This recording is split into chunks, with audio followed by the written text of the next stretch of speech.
નમસ્તે વિદ્યાર્થી મિત્રો, હું ચૌહાણ નૈના પાઠક સ્કૂલ અમરેલી વતી આપ સૌનું હાર્દિક સ્વાગત કરું છું. મિત્રો, લાસ્ટ લેક્ચરમાં આપણે યુનિટ 2 કમ્પ્લીટ કર્યું હતું. હવે તમારે જે યુનિટની બુક છે, પાકી બુક, તેમાં તમારે યુનિટ 1 અને યુનિટ 2ના ક્વેશ્ચન આન્સર અને સ્પેલિંગ લખી નાખવાના છે.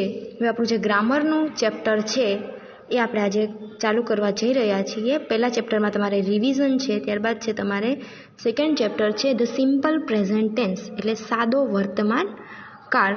તે આપણે આજે આ લેક્ચરમાં શીખવા જઈ રહ્યા છીએ. તો મિત્રો, તમે ધોરણ 6 અને 7માં પણ તમે શીખીને જ આવ્યા છો અને તમારે ધોરણ 8માં પણ ધ સિમ્પલ પ્રેઝન્ટ ટેન્સ એટલે કે સાદો વર્તમાન કાળ ભણવાનો છે. સૌથી પહેલાં જોઈએ એની ડેફિનેશન એટલે વ્યાખ્યા, કે સાદો વર્તમાન કાળ છે એ ક્યાં ક્યાં વપરાય છે, ક્યારે તમે સાદા વર્તમાન કાળનો યુઝ કરી શકો છો. તો સૌથી પહેલાં આપણને બધાને ખબર છે કે અંગ્રેજી ભાષામાં કે કોઈ પણ ભાષા હોય તેમાં મુખ્ય 3 કાળ છે.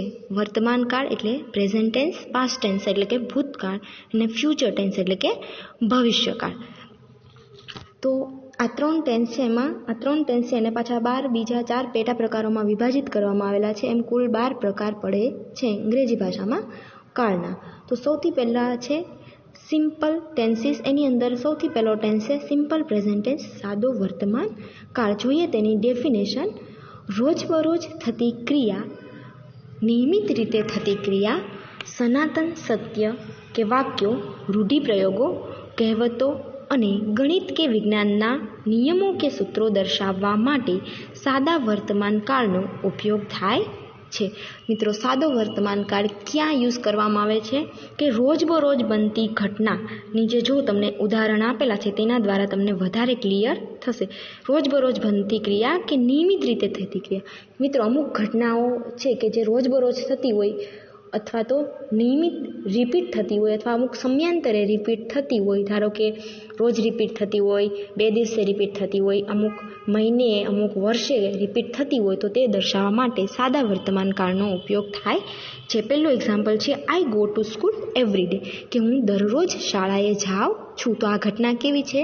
નિયમિત રીતે થતી ક્રિયા છે, રોજબરોજ રિપીટ થતી ક્રિયા છે કે હું દરરોજ સ્કૂલે જાઉં છું. તો તે દર્શાવવા માટે મેં સાદા વર્તમાન કાળનો યુઝ કર્યો.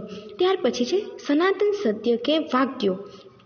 કોઈ પણ વાક્યો કે ઘટના છે કે જે સનાતન હોય, એટલે કે જે ભૂતકાળ, વર્તમાન કાળ અને ભવિષ્યકાળ કે જેમાં એ ઘટનામાં કોઈ પણ ચેન્જીસ કે ફેરફાર થવાનો ન હોય, સનાતન હોય, યથાવત હોય, તેના માટે પણ સાદા વર્તમાન કાળનો ઉપયોગ કરવામાં આવે છે.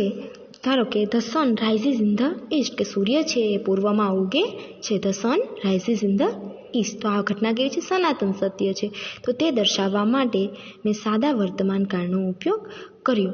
ત્યારબાદ છે રૂઢિપ્રયોગો કે કહેવતો હોય, તે દર્શાવવા માટે પણ સાદા વર્તમાન કાળનો યુઝ થાય છે. જો તમને એક્ઝામ્પલ છે પ્રેક્ટિસ મેક્સ અ મેન પરફેક્ટ, કે પ્રેક્ટિસ છે મહાવરો એ માણસને પરફેક્ટ બનાવે છે. તો આ કેવું છે? એક કહેવત છે. તો જે કહેવત હોય, ગુજરાતી ભાષા હોય કે કોઈ પણ ભાષા હોય, તેને દર્શાવવા માટે આપણે સાદા વર્તમાન કાળનો યુઝ કરીએ છીએ. અંગ્રેજી ભાષામાં આવી બીજી ઘણી બધી કહેવતો છે, જેમ કે બાર્કિંગ ડોગ્સ સેલ્ડમ બાઇટ્સ, કે ભસતા કૂતરાઓ ભાગ્યે જ કરડે છે. તો જે કહેવતો કે રૂઢિપ્રયોગો હોય તે દર્શાવવા માટે સાદા વર્તમાન કાળનો યુઝ કરવામાં આવે છે. ત્યાર પછી છે ગણિત, વિજ્ઞાન કે એસએસ કે સામાજિક વિજ્ઞાન છે તેના જે સિદ્ધાંતો છે તે દર્શાવવા માટે નિયમો હોય કે સૂત્રો, તેને દર્શાવવા માટે સાદા વર્તમાન કાળનો ઉપયોગ થાય છે. ધારો કે અહીંયા છે કે એક્ઝામ્પલ છે કે the earth moves around the sun, કે પૃથ્વી છે સૂર્યની આસપાસ ફરે છે. The earth moves around the sun. તો આ કેવું છે? એક વૈજ્ઞાનિક તથ્ય છે, બરાબર, ભૌગોલિક તથ્ય છે. તો તેને દર્શાવવા માટે આપણે કયો યુઝ કર્યો? સિમ્પલ પ્રેઝન્ટ ટેન્સનો યુઝ કર્યો. તો હવે તમને સમજાઈ ગયું કે સિમ્પલ પ્રેઝન્ટ ટેન્સ ક્યાં યુઝ થાય છે? કે રોજબરોજ બનતી ઘટનાઓ, નિયમિત રૂપે થતી ક્રિયા, કોઈ સનાતન સત્ય કે વાક્યો હોય, રૂઢિપ્રયોગો કે કહેવત હોય, કે ગણિત, વિજ્ઞાન કે કોઈ ભૌગોલિક સિદ્ધાંતો હોય, તે દર્શાવવા માટે આપણે સાદા વર્તમાન કાળનો ઉપયોગ કરીએ છીએ. હવે જોઈએ મિત્રો, સાદા વર્તમાન કાળને ઓળખવા માટેના અમુક શબ્દો છે કે જેના આધારે તમે ઓળખ કરી શકો કે આ વાક્ય છે એ સાદા વર્તમાન કાળનું છે. તો કયા કયા છે કીવર્ડ્સ જોઈ લઈએ. Daily, every day, sometimes, generally, normally, frequently, always, usually, often, rarely, mostly, regular, regularly, hardly. આ બધા જ શબ્દો છે એ સિમ્પલ પ્રેઝન્ટ ટેન્સમાં યુઝ થતા શબ્દો છે, જેના આધારે તમે ઇઝીલી કહી શકો કે આ વાક્ય છે એ સિમ્પલ પ્રેઝન્ટ ટેન્સમાં છે. આગળ જોઈએ મિત્રો, સાદા વર્તમાન કાળમાં વપરાતા ટુ બીના કેટલાક રૂપો છે તે આપણે જોઈએ. સૌથી પહેલાં મિત્રો તમને જણાવી દઉં કે સાદા વર્તમાન કાળમાં ટુ બીના કયા રૂપો યુઝ થાય છે? એમ, ઇઝ અને આર. તમને બધાને ખબર છે કે ટુ બીના 3 રૂપો છે, એમ, ઇઝ અને આર. આઈની સાથે એમનો યુઝ થાય, વી, યુ અને તેની સાથે આરનો યુઝ થાય, અને હી, શી, ઇટ અથવા કોઈ પણ એકવચન નામ હોય તેની સાથે ઇઝના ટુ બીના ઇઝનો રૂપનો ઉપયોગ કરવામાં આવે છે.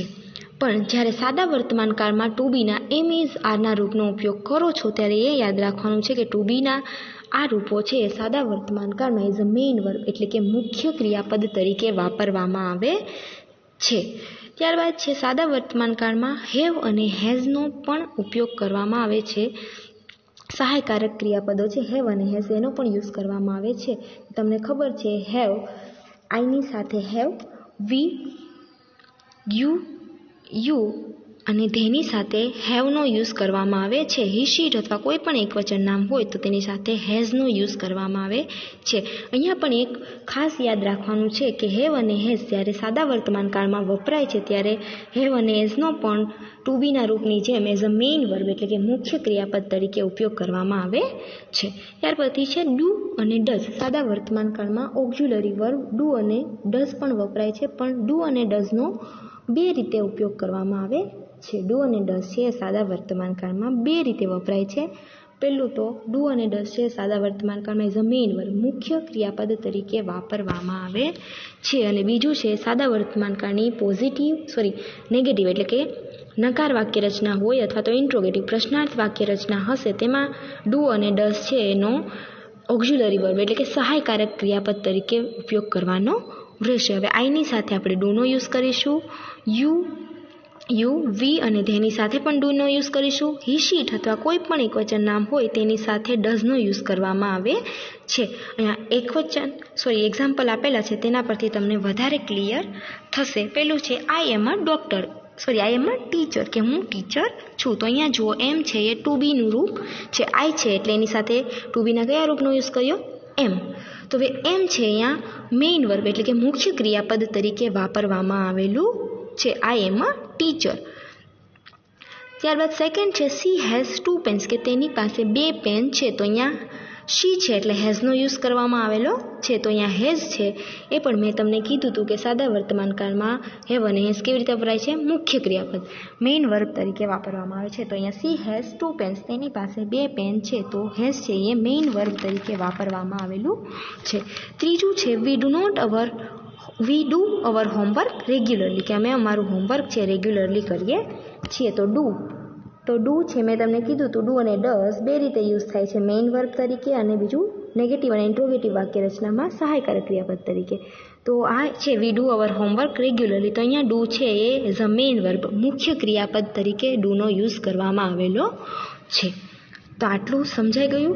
હવે આગળ આપણે જોઈએ સાદા વર્તમાન કાળના ક્રિયાપદના કેટલાક નિયમો છે. મિત્રો આપણે બધાને ખબર છે કે સાદા વર્તમાન કાળમાં ટુ બીના રૂપ વપરાય છે પણ મેઇન વર્બ તરીકે, અને ટુ બીના રૂપ સિવાય સાદા વર્તમાન કાળમાં મેઇન વર્બ કેટલાક ક્રિયાપદો વાપરવામાં આવે છે, જેમ કે ડ્રિંક, સ્પીક, રાઇટ, પ્લે. આ ક્રિયાપદો યુઝ કરવામાં આવે છે પણ કેવી રીતે? એઝ અ મેઇન વર્બ તરીકે.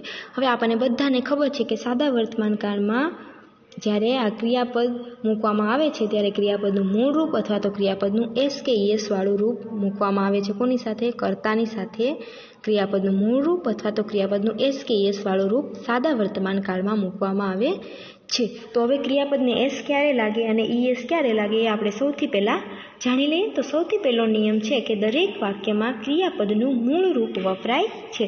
સાદા વર્તમાન કાળમાં દરેક વાક્યમાં ક્રિયાપદનું કયું રૂપ વાપરવામાં આવે? મૂળ રૂપ વપરાય છે. ધારો કે ક્રિયાપદ છે ડ્રિંક, રાઇટ, પ્લે, તો આ બધા છે ક્રિયાપદના મૂળ રૂપો છે. જ્યારે વાક્યમાં યુઝ કરો ત્યારે એ મૂળ રૂપ જ સાદા વર્તમાનકાળમાં વાક્યમાં મૂકવામાં આવે છે. બીજો નિયમ છે ત્રીજો પુરુષ એકવચન. કયો છે ત્રીજો પુરુષ એકવચનમાં? હી, શી, ઇટ એ ત્રીજો પુરુષ એકવચન છે. એમાં જ ક્રિયાપદને એસ પ્રત્યે લગાડવામાં આવે છે. સાદા વર્તમાનકાળમાં જ્યારે કર્તા તરીકે કોણ હોય? હી, શી, ઇટ અથવા તો કોઈ પણ એકવચન નામ હોય ત્યારે ક્રિયાપદને એસ પ્રત્યે લગાડવામાં આવે છે. ત્રીજો નિયમ છે કે ત્રીજો પુરુષ એકવચન હી, શી, ઇટ માં ક્રિયાપદને અંતે, હવે ત્રીજો નિયમ છે, પેલો નિયમ જોયો ક્રિયાપદનું મૂળ રૂપ વપરાય. સેકન્ડ જોયું હી, શી, ઇટ હોય તો ક્રિયાપદને સાદા વર્તમાનકાળમાં એસ પ્રત્યે લગાડવામાં આવે છે, એસ અથવા ઈએસ પ્રત્યે લગાડવામાં આવે છે. હવે ઈએસ ક્યારે લગાડવામાં આવે છે તો એ જોઈએ કે ત્રીજો પુરુષ એકવચન હી, શી, ઇટ હોય માં ક્રિયાપદને અંતે કયો કયો શબ્દ આવેલો હોય, અક્ષર આવેલા હોય? એસએસ, એસએચ, સીએચ, એક્સ કે ઓ આવેલા હોય તો ઈએસ પ્રત્યે લાગે છે. હવે સાદા વર્તમાનકાળમાં કોઈ ક્રિયાપદ તમને આપવામાં આવેલું છે અને એ ક્રિયાપદમાં છેલ્લા જે અક્ષરો છે કયા હોય? એસએસ, એસએચ, સીએચ, એક્સ કે ઓ હોય તો તમારે ક્રિયાપદને ત્યાં એસ લગાડવાનો નથી, પરંતુ શું લગાડવાનું છે? ઈએસ પ્રત્યે લગાડવાનું છે. જુઓ એક્ઝામ્પલમાં પાસ, તો પાસ છે એ ક્રિયાપદ છે. પાસ એટલે પસાર કરવું, તો અહીંયા ક્રિયાપદને અંતે ડબલ એસ આવેલા છે તો આપણે એનું જ્યારે ઈએસ લગાડવાનું રહેશે. પાસનું શું થશે? પાસીસ, ઈએસ લાગશે. વોશ, તો વોશ એટલે સાફ કરવું, તો ત્યાં અંતે છે એસએચ આવેલો છે તો શું થશે તેનું? વોશિસ. ટીચ, તો સીએચ છે ટીચમાં, ટીચ એટલે ભણાવવું, તો ત્યાં થશે ટીચીસ, ઈએસ લાગશે. ફિક્સ, એક્સ આવેલો છે તો ત્યાં થશે ફિક્સિસ. ગોનું શું થશે? ઓ આવેલો છે તો ગોસ. તો શું કીધું? હી, શી, ઇટ હોય ક્રિયાપદ, કર્તા તરીકે હી, શી, ઇટ હોય અને જે ક્રિયાપદ આપેલું છે એના છેલ્લા અક્ષર કયા હોય? એસએસ, એચએસ, સીએચ, એક્સ કે ઓ આવેલા હોય તો તમારે ત્યાં ક્રિયાપદને ઈએસ પ્રત્યે લગાડવાનો રહેશે. આ ત્રીજો નિયમ હતો. હવે ચોથું જોઈએ, ક્રિયાપદને અંતે વ્યંજન પ્લસ વાય આવેલો હોય તો વાયની જગ્યાએ આઈએસ પ્રત્યે લાગે છે. હવે ક્રિયાપદ કોઈ પણ તમને સિમ્પલ પ્રેઝન્ટ ટેન્સમાં આપેલું છે અને એમાં એ ક્રિયાપદમાં છેલ્લે વાય આવેલો છે અને વાયની આગળ શું છે? કોઈ પણ વ્યંજન આવેલો હોય તો એ વાયનો શું કરવાનો? તમારે આઈ કરવાનો અને ત્યારબાદ તમારે ઈએસ પ્રત્યે લગાડવાનો છે. જુઓ અહીંયા ટ્રાય, ટ્રાય એટલે પ્રયત્ન કરો. હવે ટ્રાયમાં જુઓ છેલ્લે શું છે? વાય આવેલો છે, વાયની આગળ વ્યંજન છે કયો? આર, તો વાયનો શું કરશું? આપણે આઈ કરશું અને ઈએસ લગાડશું, ટ્રાઇસ થશે. બીજું જુઓ fly, F L Y, Y છે લાસ્ટમાં ફ્લાયમાં અને આગળ વ્યંજન છે કયો છે? એલ છે, તો વ્યંજન પ્લસ વાય છે તો વાયનો શું કરશું? આઈ કરી અને શું લગાડશું? ઈએસ. એવી જ રીતે જુઓ ક્રાય, ક્રાયમાં પણ છેલ્લે વાય છે, આગળ વ્યંજન છે શું? આર, તો આર તો વાયનો શું થશે? આઈ કરી અને ઈએસ લગાડવાનો રહેશે. શું નિયમ હતો? ક્રિયાપદને અંતે શું આવેલું હોય? છેલ્લે વાય આવેલું હોય, વાયની આગળ કોઈ પણ વ્યંજન આવેલું હોય તો વાયનો શું કરવાનો? આઈ કરવાનો અને ત્યાર પછી ઈએસ પ્રત્યે લગાડવાનો છે. ત્યારબાદ ચોથું છે, ક્રિયાપદને અંતે સ્વર પ્લસ વાય આવેલો હોય તો એસ પ્રત્યે લાગે છે. પેલું હતું વ્યંજન પ્લસ વાય, હવે છે સ્વર પ્લસ વાય આવેલો હોય. હવે ક્રિયાપદ આપેલું છે પ્લે, પ્લે એટલે રમવું. અહીંયા જુઓ સ્વર, કોઈ પણ સ્વર, 5 સ્વર છે, એ, ઈ, આઈ, ઓ, યુ, આમ 5 સ્વરમાંથી કોઈ પણ સ્વર આવેલો હોય વાયની આગળ તો વાયનો આઈ કરવાનો નથી, ત્યાં ડાયરેક્ટ આપણે એસ લગાડવાનું છે. જો પ્લે, તો છેલ્લે વાય છે, વાયની આગળ સ્વર છે કયો? એ, તો પ્લેસ થશે, ખાલી શું લાગશે? માત્ર ત્યાં એસ લાગશે. બાય, તો છેલ્લે વાય છે, વાયની આગળ સ્વર છે યુ, તો ત્યાં પણ ખાલી એસ લાગશે, બાઈસ. સે, વાય છે લાસ્ટમાં, આગળ સ્વર છે એ, તો શું થશે? સેસ, એસ લાગશે. 5 નિયમો આપણે જોયા. ફરીવાર રિપીટ કરું છું. સાદા વર્તમાન કાળમાં ક્રિયાપદનું મૂળ રૂપ વપરાય છે અથવા તો ક્રિયાપદનું એસ કે ઈએસ વાળું રૂપ વપરાય છે. હવે ક્રિયાપદને એસ ક્યારે લાગે અને ઈએસ ક્યારે લાગે? જો કર્તા તરીકે હી, શી, ઇટ અથવા કોઈ પણ એક વચન નામ હોય ત્યારે ક્રિયાપદને એસ કે ઈએસ લગાડવામાં આવે છે. હવે ઈએસ ક્યારે લાગે છે? જો કોઈ પણ ક્રિયાપદ છે એને અંતે એસએસ, એસએચ, સીએચ, એક્સ કે ઓ આવેલા હોય તો ક્રિયાપદને ઈએસ પ્રત્યે લગાડવામાં આવે છે. ત્યાર પછી આપણે જોયું હતું ક્રિયાપદને અંતે વ્યંજન પ્લસ વાય આવેલો હોય તો વાયનો આઈ કરી અને ઈએસ પ્રત્યે લગાડવામાં આવે છે. ત્યાર પછી જોયું ક્રિયાપદને અંતે સ્વર પ્લસ વાય આવેલો હોય તો ક્રિયાપદને ખાલી એસ લગાડવામાં આવે છે. હવે જોઈએ સ્ટ્રક્ચર. સાદા વર્તમાન કાળની પોઝિટિવ, નેગેટિવ અને ઇન્ટ્રોગેટિવ વાક્ય રચના, હકાર, નકાર અને પ્રશ્નાર્થ વાક્ય રચના. સૌથી પહેલાંની સિન્ટેક્સ જોઈએ વાક્ય રચના પોઝિટિવ વાક્યની. તો કઈ છે? સૌથી પહેલાં આવશે સબ્જેક્ટ. કોઈ પણ ટેન્સ હોય એમાં સૌથી પહેલાંની વાક્ય રચના તમે લો તો સાદા વર્તમાનકાળ કે કોઈ પણ ટેન્સમાં પોઝિટિવ વાક્ય રચનામાં સૌથી પહેલાં આવશે સબ્જેક્ટ કર્તા. ત્યાર પછી સાદો વર્તમાનકાળ છે એટલે કયું આવશે? ક્રિયાપદનું મૂળ રૂપ અથવા તો ક્રિયાપદનું SKES વાળું રૂપ. ત્યાર પછી પ્લસ કર્મ એટલે ઓબ્જેક્ટ પ્લસ અન્ય શબ્દો અધર વર્ડ્સ. શું આવશે? Subject verb verb with SORES plus object plus other words. કર્તા ક્રિયાપદનું મૂળ રૂપ અથવા ક્રિયાપદનું SKES વાળું રૂપ, કર્મ અને છેલ્લે આવશે અન્ય શબ્દો. સમજાઈ ગયું આટલું? હવે એક્ઝામ્પલ જોઈએ તો તમને વધારે ક્લિયર થશે. They go to Baroda every week. They go to Baroda every week કે તેઓ એવરી વીક દર અઠવાડિયે બરોડા જાય છે. તો જુઓ અહીંયા સૌથી પહેલાં છે આપણે શું હતું? કર્તા સબ્જેક્ટ. તે છે એ કર્તા છે. ગો છે એ ક્રિયાપદનું મૂળ રૂપ છે. શું કામ ક્રિયાપદને SKES નથી લગાડવામાં આવ્યો? કારણ કે કર્તા તરીકે કોણ છે? ધ્યેય છે. આપણે વાત કરવામાં આવેલી હતી કે હી શીટ અથવા કોઈ પણ એક વચન નામ હોય ત્યારે જ તમારે ક્રિયાપદને SKES લગાડવાનું છે, ત્યાં સિવાય લગાડવાનું નથી. અહીંયા કર્તા તરીકે ધ્યેય છે એટલે ક્રિયાપદનું મૂળ રૂપ આવેલું છે ગોનું ગો. ટુ બરોડા છે અહીંયા ઓબ્જેક્ટ છે અને એવરી વીક છે એ અધર વર્ડ્સ એટલે કે અન્ય શબ્દ છે. ત્યાર પછી સેકન્ડ છે આઈ રન એવરી વીકેન્ડ. તો આઈ છે એ અહીંયા સબ્જેક્ટ છે, રન છે એ ક્રિયાપદનું મૂળ રૂપ છે, એવરી વીકેન્ડ છે અહીંયા અધર વર્ડ્સ છે, અહીંયા ઓબ્જેક્ટ તમને આપવામાં આવેલું નથી. ત્રીજું એક્ઝામ્પલ જુઓ. શી લવ્સ ટુ પ્લે બાસ્કેટબોલ.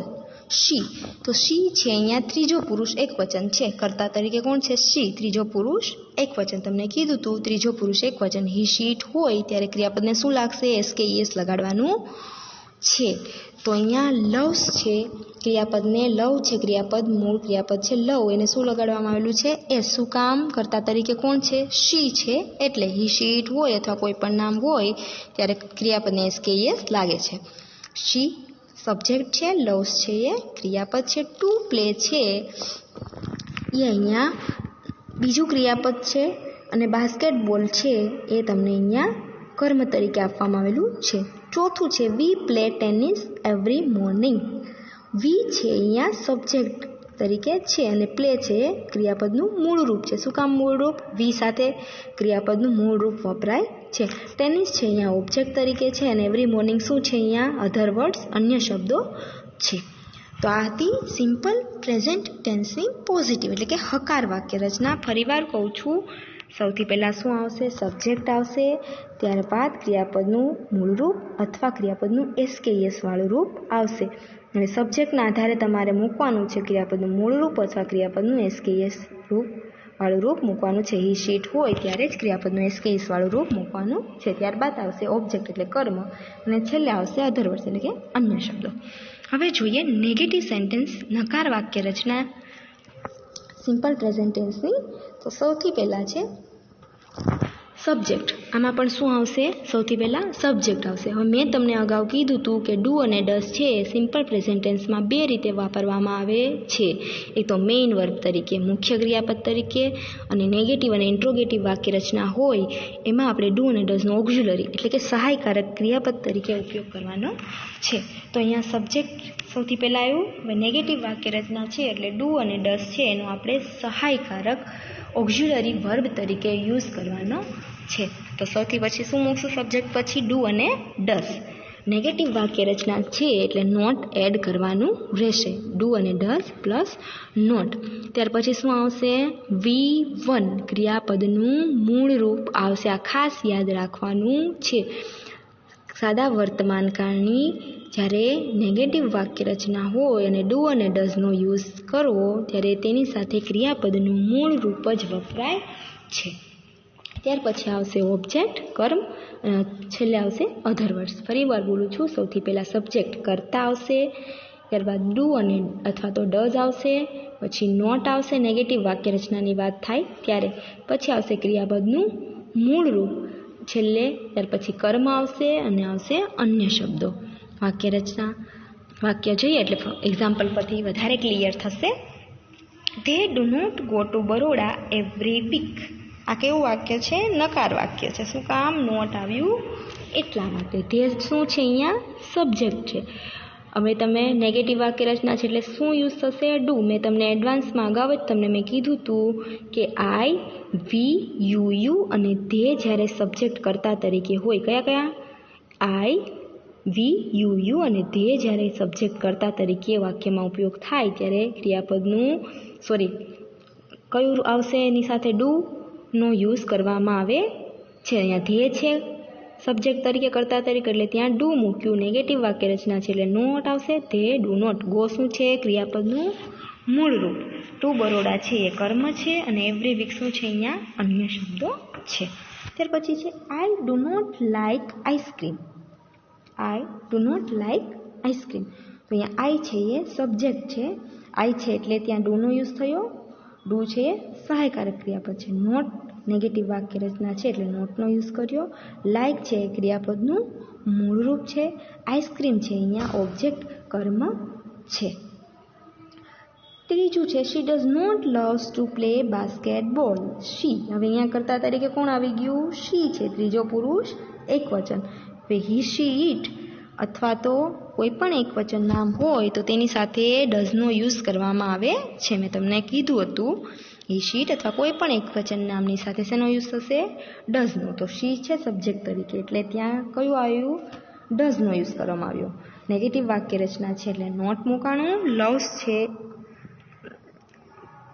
અહીંયા લવ્સ આવશે નહીં. લવ આવશે. શું આવશે? અહીંયા લવ આવશે. અહીંયા થોડીક ભૂલ છે.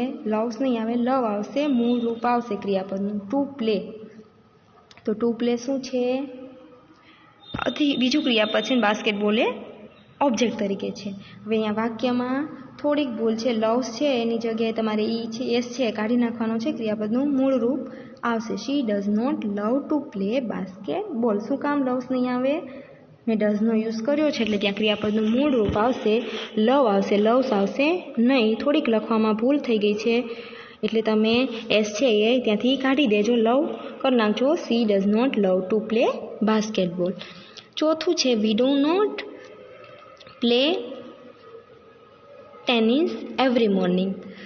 We do not play tennis every morning. કે અમે છે ટેનિસ છે એવરી મોર્નિંગ એટલે દર સવારે ટેનિસ રમતા નથી. તો અહીંયા વી છે સબ્જેક્ટ તરીકે છે એટલે ડુનો યુઝ કર્યો. નેગેટિવ વાક્ય રચના છે એટલે નોટ આવ્યું. પ્લે છે એક મૂળ ક્રિયાપદનું મૂળરૂપ છે. ટેનિસ છે એ ઓબ્જેક્ટ છે અને એવરી મોર્નિંગ છે શું છે? અધરવર્ડ્સ છે. તો આ હતી સિમ્પલ પ્રેઝન્ટ ટેન્સની નેગેટિવ વાક્ય રચના. ત્યારબાદ છે ઇન્ટ્રોગેટિવ સેન્ટેન્સ, પ્રશ્નાર્થ વાક્ય. એમાં જુઓ ડુ અને ડઝ સૌથી પહેલાં આવી જશે. ડુ અને ડઝ. ઇન્ટ્રોગેટિવમાં શું આવશે? ડુ અને ડઝ પહેલાં આવી જશે. ત્યાર પછી આવશે સબ્જેક્ટ આવશે, પછી ક્રિયાપદનું મૂળરૂપ આવશે, પછી ઓબ્જેક્ટ આવશે અને છેલ્લે અધર વર્ડ્સ અન્ય શબ્દો આવશે અને છેલ્લે એક નિશાની આવશે શેની? પ્રશ્નાર્થની. શું કામ? વાક્ય પ્રશ્નાર્થ છે એટલે. ડુ અને ડઝ ક્યાં આવી જશે? વાક્યની આગળ. હવે આમાં પણ ડુ અને ડઝનો ઉપયોગ કરો એટલે ક્રિયાપદનું મૂળ રૂપ જ વાપરવાનું છે. એક્ઝામ્પલ જોઈએ. Does he go to school. Does he go to school. Does અહીંયા શું કામ ડઝ છે? ત્રીજો પુરુષ કર્તા તરીકે કોણ છે? ત્રીજો પુરુષ એકવચન હી છે એટલે એની સાથે શું યુઝ કર્યું છે? Does. Does he go to school. Go શું છે? ક્રિયાપદનું મૂળ રૂપ છે. વાક્યમાં ડઝ વપરાય એટલે ક્રિયાપદનું મૂળ રૂપ જ વાપરવાનું છે. Does he go to school. To school છે અહીંયા ઓબ્જેક્ટ છે, કર્મ છે અને પ્રશ્નાર્થ વાક્ય રચના છે એટલે પ્રશ્નાર્થની નિશાની મૂકવાની છે. હવે ડઝ હી છે એની જગ્યાએ શી હોત તો પણ તમે ત્યાં ડઝનો યુઝ કરી શકે તથા કોઈ પણ નામ હોત એકવચન તો પણ ડઝનો યુઝ કરવામાં આવે. Does she go to school આવી રીતે પણ તમે લખી શકો છો. સેકન્ડ છે does she write an email. Does she. Does આવ્યું. સી છે એટલે કર્તા તરીકે શી છે એટલે ત્યાં પણ શું આવ્યું? ડઝ. રાઇટ છે ક્રિયાપદનું મૂળરૂપ છે અને ઈમેલ છે એ ઓબ્જેક્ટ છે. Does she write an email એવી રીતે પણ લખી શકો. Does he write an email. ખાસ યાદ રાખવાનું છે કર્તા તરીકે હી શીટ હોય ત્યારે ડઝનો યુઝ કરવાનો છે અને કર્તા તરીકે આઈ, વી, યુ અને ધે હોય ત્યારે ડુનો યુઝ કરવાનો છે. અને વાક્યમાં નેગેટિવ અને ઇન્ટ્રોગેટિવ વાક્ય રચનામાં ડુ અને ડઝનો યુઝ કરો ત્યારે ક્રિયાપદનું હંમેશા મૂળ રૂપ જ મૂકવામાં આવે છે. ક્રિયાપદનું એસ કે એસ વાળું રૂપ મૂકવામાં આવતું નથી. ત્રીજું એક્ઝામ્પલ જુઓ. Do you it ice cream daily? અહીંયા યુ છે સબ્જેક્ટ તરીકે, એટલે શું મૂક્યું? ડુનો યુઝ થયો. ઈટ છે ક્રિયાપદનું મૂળ રૂપ છે, આઈસ્ક્રીમ છે ઓબ્જેક્ટ છે, અને ડેલી છે એ અધરવર્ડ છે. Do you it ice cream daily? હવે નોંધ છે એ ખાસ યાદ રાખજો, જો કરતા ત્રીજો પુરુષ એકવચન હી શીટ અને એકવચન નામ હોય તો ડઝ મૂકવામાં આવે છે. મેં તમને કીધું છે, ફરીવાર રિપીટ કરું છું કે જો કર્તા તરીકે કોણ હોય? હી શીટ હોય. નેગેટિવ અને ઇન્ટ્રોગેટિવ વાક્ય રચનાની વાત છે. જો કર્તા તરીકે હી શીટ અથવા કોઈ પણ એકવચન નામ હોય તો તેની સાથે તમારે ડઝનો જ યુઝ કરવાનો છે. અને જ્યારે તમે વાક્યમાં ડઝનો યુઝ કરો છો અથવા તો ડુનો યુઝ કરો છો ત્યારે તમારે ક્રિયાપદનું મૂળ રૂપ જ મૂકવાનું છે. યાદ રહેશે ને? હવે તો સિમ્પલ પ્રેઝન્ટ ટેન્સ, જેની આપણે અહીંયા વ્યાખ્યા, એના કેટલાક નિયમો અને પોઝિટિવ, નેગેટિવ અને ઇન્ટ્રોગેટિવ વાક્ય રચનાની સમજૂતી મેળવી. હવે મિત્રો નેક્સ્ટ લેક્ચરમાં આપણે સિમ્પલ પ્રેઝન્ટ ટેન્સ છે એના WH ક્વેશ્ચન્સ છે એની વાક્ય રચના અને WH ક્વેશ્ચન્સ કયા કયા તમારે આવશે શીખવાને, બધું જ આપણે નેક્સ્ટ લેક્ચરમાં સમજવાનો પ્રયત્ન કરીશું.